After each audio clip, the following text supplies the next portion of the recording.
Morning to our incredible team, and thank you to all of our media partners for joining us. We are here today. It's going to be, I think, pretty short and sweet, just to share some exciting news that the city has received, and then, of course, to take any questions that you all have. So today I am very pleased to share that we just received news that the City of Boston has earned a AAA bond rating from both Moody's and S&P Global bond rating agencies. And this is the 12th year in a row that we have been designated as such. This is the highest possible rating a city can earn, and a sign and affirmation that our economic fundamentals are strong, that our local economy is resilient, vibrant, and growing, with more employers choosing Boston to be their home every day. It's a sign also that our city budget is strong, our reserves are healthy, and our tax base is stable. This rating also means that we are able to get the best possible rates when we make critical investments in our city's infrastructure, from our schools and our fire stations to our seawalls and streets. These lower rates translate to millions of dollars of savings for Boston's taxpayers. And most of all, this rating is an indication that our leadership is working. Our approach to fiscal discipline and rigorous financial management is doing exactly what it should, and we are delivering results for our residents using every bit of value from those taxpayer dollars and the needs that we see out in community.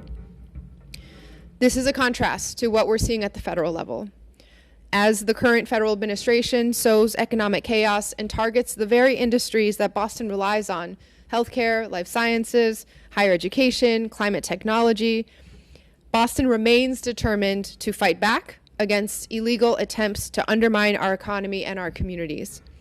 Last week, we joined cities and counties across the country in a lawsuit challenging the White House's decision to try to cancel more than $3.5 billion in funding for housing from the Department of Housing and Urban Development's Continuum of Care program, $48 million for the city of Boston in particular. That has resulted in a temporary pause, a temporary restraining order, as the legal process proceeds. And earlier this year, I joined more than 40 other mayors across the country in leading the filing of a friend of the court brief, an amicus brief, challenging the Trump administration's move to cut funding for life-saving research centered here. And that is not only about delivering the innovations that generations of patients and families rely on, but also the jobs and critical connections for our residents who are employees of this important industry. Our AAA bond rating today is proof that despite this federal administration's best attempts to tear down the pillars of our economy, Boston is well positioned to weather the storm. I want to thank Chief Ashley Groffenberger and our entire finance and budget team for their support and their diligence and hard work in stewarding our city through this historic period of economic uncertainty and transition. Our rating this year and over the last decade is the direct result of their work, of the city's deliberate, family-focused approach we take to crafting each individual line item in our budget. Fiscal responsibility doesn't mean not spending money. It means investing where we know it will have the biggest impact and generate the biggest returns for our residents, our families, and our businesses. Over the last 4 years, that's what we've done in our administration, and that's what we will continue to do in partnership with our communities. So I want to thank, again, the incredible team that puts in so much work every single day for every neighborhood and every resident of the city of Boston. And now I get to pass it over to the leader of that team, Chief Financial Officer Ashley Groffenberger.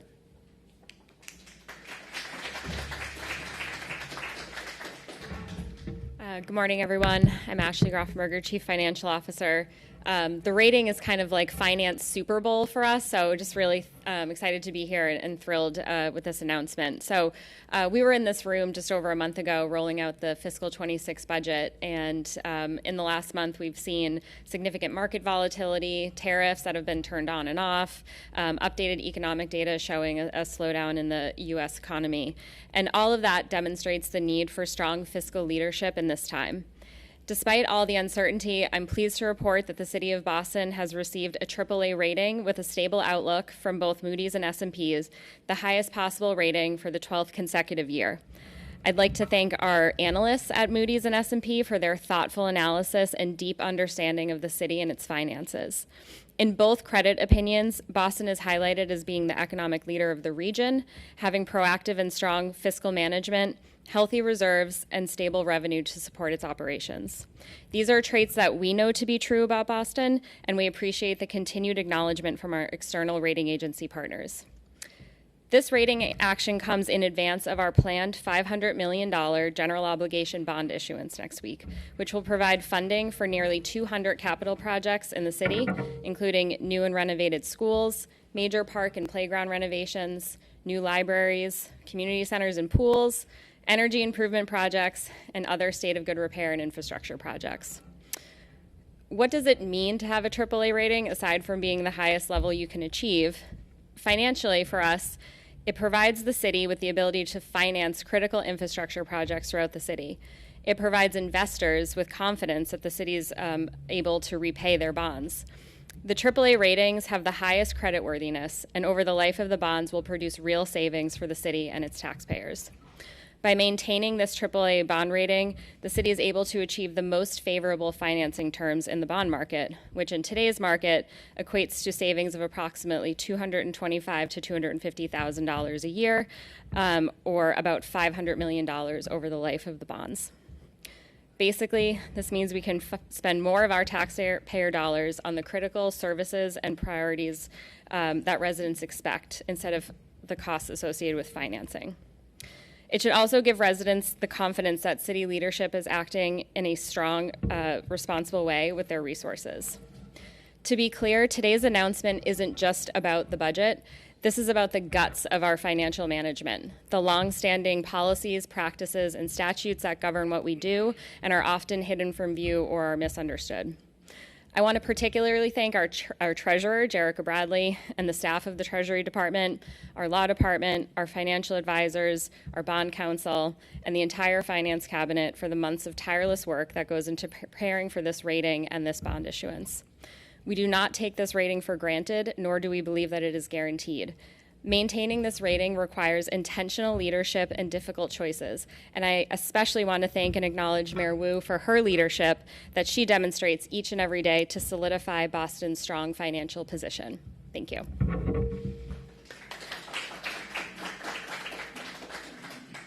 What questions do you all have? Catherine.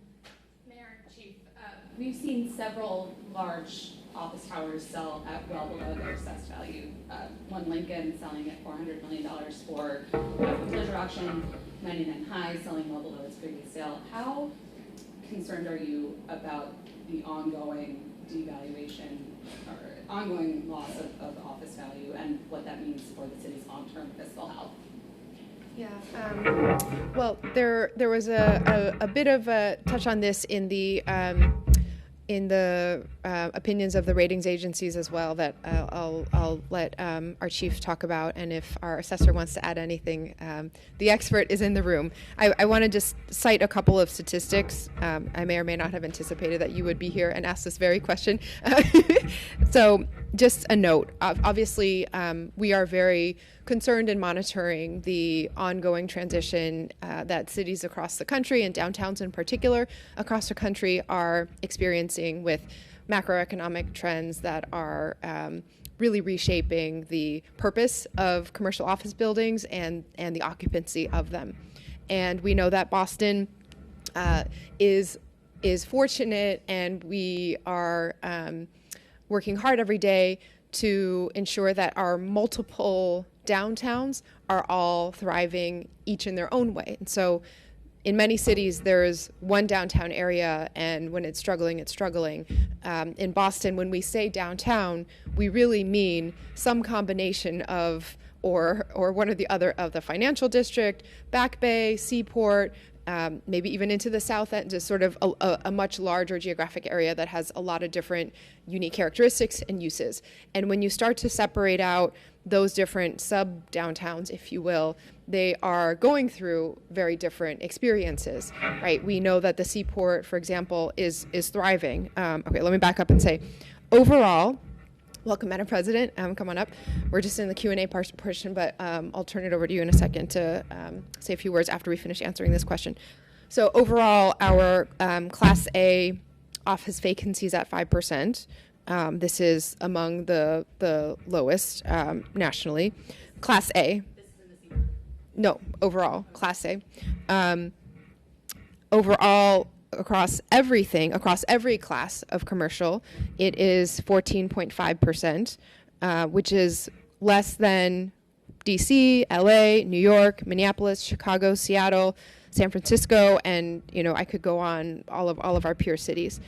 We have the lowest retail vacancy rates at 2.2% out of our peer cities, and we have seen the every effort that we're trying to make in reducing vacancy by recruiting new companies and helping with conversions. That is all moving forward, each in its own way. Major businesses, as you've covered, and as you know, Lego, Genentech, et cetera, Roche coming to Boston, building out their innovation centers here, relocating headquarters here. That is a huge deal, and it is a sign of confidence also in the direction of Boston's business community, but also our commercial spaces in particular. In Back Bay and the Seaport, we have seen very strong lease renewals. And so between Bain, Capital, or PricewaterhouseCoopers, major employers are choosing to stay and even expand the square footage that they're leasing up. And so that has been a very positive sign as well in, again, trying to drive down that vacancy rate. Traditional construction has been strong as well. So over the last 12 months, there have been 2.2 million square feet delivered in traditional office construction in Boston. That's 1.7 million square feet in the Seaport, 370,000 square feet in Allston-Brighton, and 190,000 square feet in Charlestown and East Boston. And anyway, so overall, when you think about the different areas, Seaport, Back Bay, there are strong signs of recovery and or even just growth leading what we're seeing in commercial areas nationally. The financial district is where we have our older buildings, older commercial buildings, where we have more of the Class B, Class C commercial as well, and that is where we see the values and the sort of vacancy rates really as the premier challenge. We've been working to convert. As you know, we're up to nearly 700 units of housing in the pipeline for those conversions. We recently expanded the type of floor plate that will be possible and likely for conversions, and opening it up to dorm or workforce housing conversions as well. So we're doing everything possible to recruit more businesses, fill up that space where it is clear that it may not be the best use of space, or that's just where a jump to adding more residential is possible. We're doing everything to make that happen as well. But overall, our budget fundamentals are strong, and we're going to continue to monitor it. As you know, and as we've talked about a lot, the rigidity of state tax law means that whenever there is a drop in commercial values and residential holds strong or is increasing, it is an automatic shift of the overall tax burden, relative tax burden onto residential. And so that is what we have been watching very carefully. That is what we tried to file legislation for, got close, and have refiled legislation for, because we should not have to have our residents bear the burden of larger economic transitions through the quirks of state tax law when there are mechanisms to soften that and to help with the transition. So we're going to keep that up, and the ratings agencies in many ways affirmed not only our strength and foundation, but also our approach in trying to protect and shield residents in this way as well. Yeah, well, Ashley, did you want to add anything on this particular point? Or?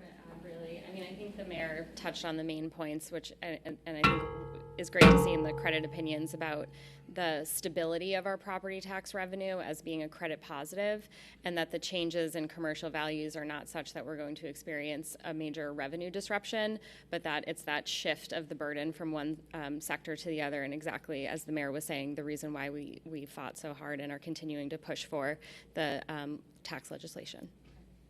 Nick, did you want to add anything on this? On just the sales, or? I think you guys did an excellent job. Well, my follow-up was actually for Commissioner Ernell. It was just in terms of, I hear you on the on a lot of the older office stock being in the financial district and maybe downtown, but when we look at things like One Lincoln, where it was refinanced for $1.1 billion in 2022 and then just sold at foreclosure auction for $400 million. I know that that's a one-off example, but we see a lot more of those examples coming on as we've seen a basis shift. So I'm curious how the assessing department is taking those comps into consideration when you were looking at assessing the overall value of Boston's downtown, and then how that, again, factors into the ongoing fiscal stability of the city.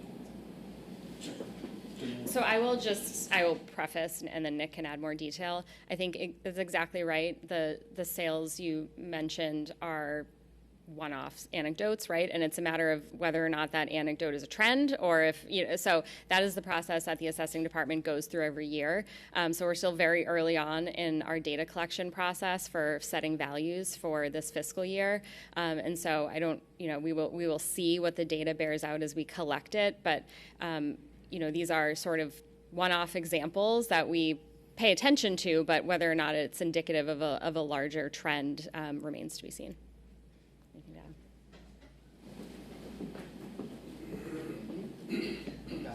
Hey, everybody. Nick Arnello, Commissioner of Assessing. It's a great question, and I really appreciate it. It very much kind of starts to get into the weeds about how the assessing process works, which gets a little bit into how state law works and a little bit into timelines, and those are all actually elements that lead a lot into the stability that led to our bond rating. So the transactions that you're talking about, for example, they're things that occurred after January 1st, and January 1st of 2025 is actually the valuation date for fiscal year 2027. The reason that I bring that up is that the system is designed to actually give my department, my team, the time that we need to fully gather all of the data and figure out what's going on with the market after the transactions occur, so that we're not put in a place where we're constantly adapting to individual sales. And so right now, as Ashley mentioned, we're very early in that process of figuring out values for next year for fiscal year 26. We just sent out a bunch of information requests. We're going to get a bunch of data back from owners. It's going to give us more detail about vacancy, asking rents, new transactions that are happening in the market. And then once we have that information, we can start to develop models. And as you mentioned, individual data points kind of help key us in on areas that we maybe want to ask more about, but they don't define the market for us, right? And I think that an important thing to remember in context with our bond rating is that bonds are long-term investments, right? The rating agencies, what they're doing is they're helping people understand the risk of that investment. And so what they're saying is, based on the city's management and our financial structure, the policies that we have in budgeting, the way that our revenue structure works, that we are very secure and we're a good investment for people. So we're really proud of that. Madam President, would you say a few words? Good morning, everyone. Thank you, Madam Mayor. Thank you, Chief Groffenberger, Commissioner Arnello, for all the work that you do. It is an exciting day for us to reaffirm again Boston's smart fiscal management, and that's a credit to the team. That's a credit to Jim and his team, making sure that our budget is fiscally sound. It is not the first or second or third time, and so it is a credit to us standing on business here in the city of Boston and making sure that we are doing work to advance the needs of every resident of every neighborhood, and at the same time managing the city in a smart way. One of the questions that I always ask in any budget hearing, and we are in the middle of budget here on the City Council, is what are other cities doing? And we stand far better off than a lot of other cities when it comes to our bond rating. A lot of other cities that don't have such a high reliance on property taxes also don't have a AAA bond rating. And so there are, we have challenges just like any other major city, but the ship is being what's the word is being stewarded properly, and I want to thank the team for doing that. I know that there are a lot of questions about downtown, which the mayor answered, which the chief answered, and I also just want to give a credit to the Downtown Boston Alliance and Michael Nichols and all the work that they're doing to help to activate downtown Boston. We know that we want to do everything we can to bring activity, to bring people to the downtown neighborhood, so that we can make sure that there's action happening, so that it remains a destination where people want to go. The city of Boston and Massachusetts remain a place that people want to come, right? It's a place where people want to come for school. We are in a housing crisis in part because we are such a desirable city. And we're a desirable city because of how we show up for our residents, because of how we manage our budget, and how we try to do the work of sharing our prosperity. We ask on the city council all the time, what more can we be doing? What more can we be doing with our standing, with how strong we are as a city to make sure that we're caring for all of our residents. And I think we stood out among many major cities in terms of the investments that we made, Mayor, in housing, to try to make sure that this desirable city that a lot of people want to come to, that people also have a place to live. And so I want to thank the team for all the work that you do to make sure that we are steering this ship. That's what I was looking for. That we are steering this ship properly. And know that on the Boston City Council, these are questions that we ask all the time. And we continue to make sure that we are working together to build a prosperous, resilient Boston that everyone all deserves and that we can all share in that prosperity. Thank you. And I'll just add just one more thought on the conversation around downtowns and businesses and commercial spaces. So prior to this, I just came from West Roxbury, where I was with the West Roxbury Business and Professional Association. They're basically the neighborhood level, almost chamber of commerce of small businesses there. And it's so important and so impactful that Boston has many neighborhood downtowns too. And so the work that we're doing around zoning, the work that we're doing around small business supports, and the focus on main streets and getting connected to each one of the neighborhood commercial corridors also just in every way helps to not only diversify our economy, but ensure that the benefits of a thriving economy, jobs, and vibrancy are really felt in each one of our neighborhoods and in all the residential areas of Boston too. What else? I have another one if no one else needs to go. Go for it. Yeah. Regarding the increased burden on residential homeowners versus commercial property owners, can you talk us through maybe where you stand now in terms of reintroducing a home rule petition or to put at this point, continue the 3-year deal that was struck through a compromise with the business community and the Senate that eventually was not moved forward. And it's still important because it's, as we've been saying this whole time, it was to allow the city to have the tools to respond to uncertainty. We won't know until the end of the calendar year again where valuations stand, because that is always a cycle. It is a timeline established by state law, and having the flexibility to be able to be proactive and have the tools over a multi-year period was always part of the goal. I think we have seen the situation play out exactly as the city had warned and were concerned about before. Every neighborhood you go to, it's very clear that housing costs are an incredible burden, and property taxes are a significant part of that. So we need residential tax relief for our residents. We have refiled that with additional provisions that account for some of the feedback that was suggested throughout last year's process. The City Council, thank you, Madam President, passed that very swiftly, and it has been refiled up at the State House by Representative Rob Consalvo. Great, thank you. Oh, yeah. Sure. Okay. I'm trying to. Okay, bond rating. We're getting 1 second. Why don't I do it off the side? I'm going to make sure I have the right technical vocabulary for this, and I'll do that. Thank you for coming.